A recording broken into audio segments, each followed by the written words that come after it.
selamat sore Smart Listener. Saya Dini Zaki yang akan menemani Anda selama 1 jam ke depan dalam program Smart Community. Bagaimana kabar Anda saat ini? Semoga masih terus bersemangat dan masih terus dalam keadaan sehat dan bugar ya. Terima kasih Anda masih bersama kami sore ini. Dan seperti biasa di setiap Jumat sore kita akan menghadirkan satu komunitas yang tentunya bisa menginspirasi kita semua untuk ikut melakukan kebaikan berupa kegiatan yang bermanfaat ya. Tidak hanya untuk diri kita sendiri, tetapi juga untuk sekitar kita, lingkungan kita. Tidak terkecuali komunitas yang satu ini. Udah siap ya? Yang sudah hadir di studio Smart FM sore ini yaitu komunitas aksi cepat tanggap Sumatera Utara yang lebih familiar disebut dengan ACT. Benar ya? Mana suaranya nih? Iya benar. Oke, selamat sore, kita coba sapa dulu ya yang udah bergabung bersama kita sore hari ini. Ada Bang Ilham Muhammad yang mana? Oke, halo Bang, selamat sore. Ya, halo, selamat sore. Sehat, alhamdulillah. Alhamdulillah. Jadi Bang Ilham Muhammad ini Smart Listener adalah marketing communication aksi cepat tanggap Sumatera Utara. Oke. Gimana Bang kesehatannya? Alhamdulillah sampai saat ini masih. Alhamdulillah. Soalnya banyak kegiatan pastinya. Iya benar. Oke. Kemudian di studio juga sudah hadir ada Bang Sakti Wibowo. Ya, saya hadir. Oke, selamat sore. Jadi Bang Sakti Wibowo ini adalah merupakan staf program di ACT Sumut ya. Ya. Kemudian kita juga ada kedatangan Bang Ali Sahnur. Sahnur, Bang Ali. Ini bahaya nih kalau salah nama ya. Udah potong kerbau kambing Bang. Dua-duanya. Wes, mantap ya. Bang Ali Sahnur, abang ini Smart Listener adalah merupakan ketua MRI Sumut. Nanti kita akan tanya juga gimana caranya nih ACT bergabung dengan MRI. Memang seperti itu ya Bang ya. Kemudian yang terakhir ini di studio juga sudah hadir Bang Evin Novlian. Iya ya. Ini kalau dilihat kayaknya paling muda nih. Iya, dari diantara yang hadir ya. Usia masih 15. Asik. Jadi Smart Listener Bang Evin Novlian ini adalah merupakan sekretaris MRI Sumut ya. Selamat sore untuk abang-abang semuanya. Terima kasih waktunya sudah hadir di studio Smart FM sore hari ini. Dan mudah-mudahan dalam keadaan sehat dan tetap bersemangat ya. Amin. Sebelum kita mulai, saya pengen tahu ini gimana sih dampak dari pandemi COVID-19 ini untuk pribadi abang-abang semuanya. Ke Bang ini dulu deh. Oke, baik. Assalamualaikum warahmatullahi wabarakatuh. Waalaikumsalam. Kita ada salam khusus nih, Mbak.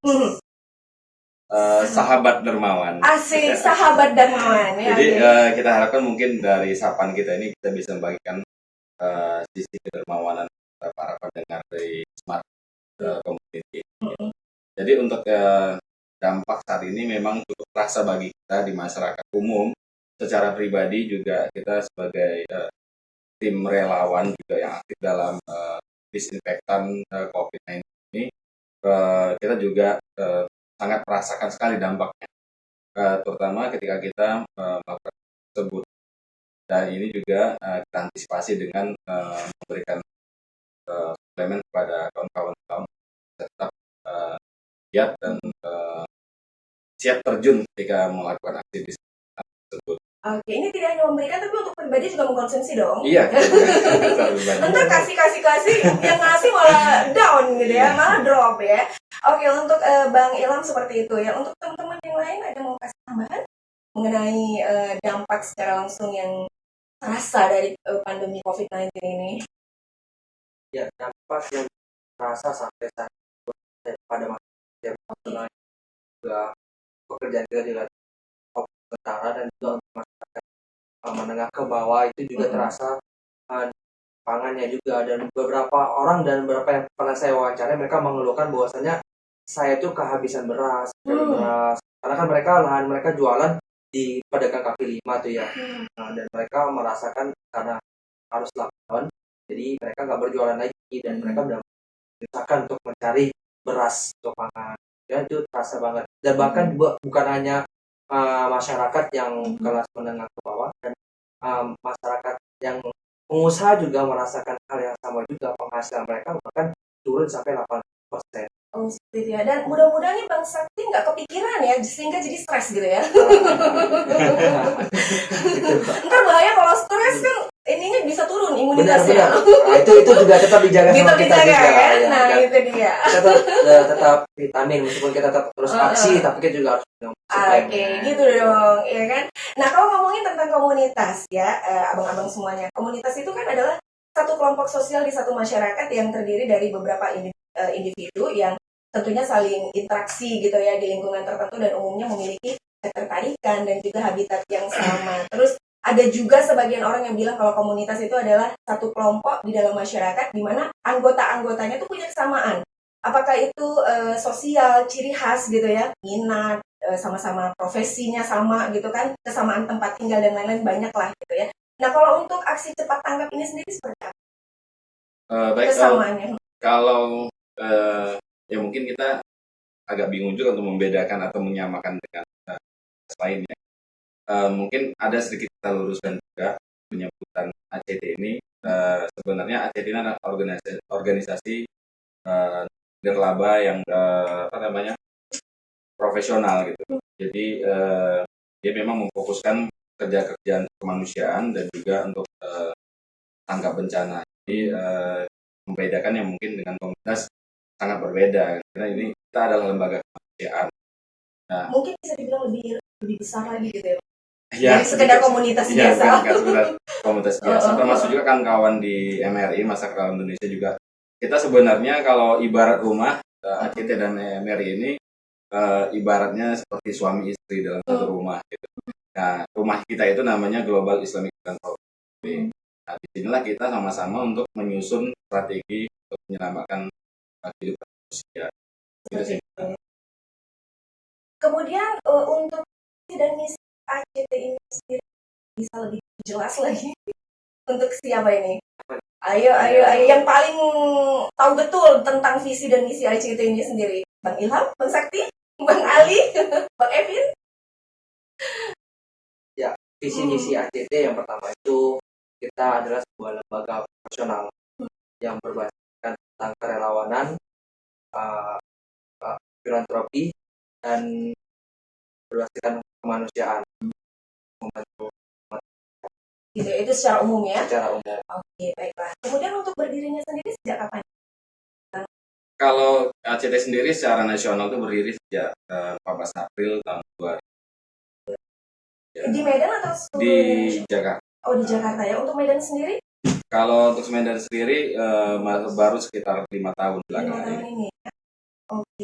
Kemudian awalnya komunitas ini terbentuk seperti apa? Apa memang dari pusat? Ini bentuk dong di Medan ACT atau mungkin ada orang Medan sendiri yang minta untuk di Medan diadakan komunitas ACT? Awal terbentuknya ACT Sumatera Utara waktu awal tahun 2010 awal.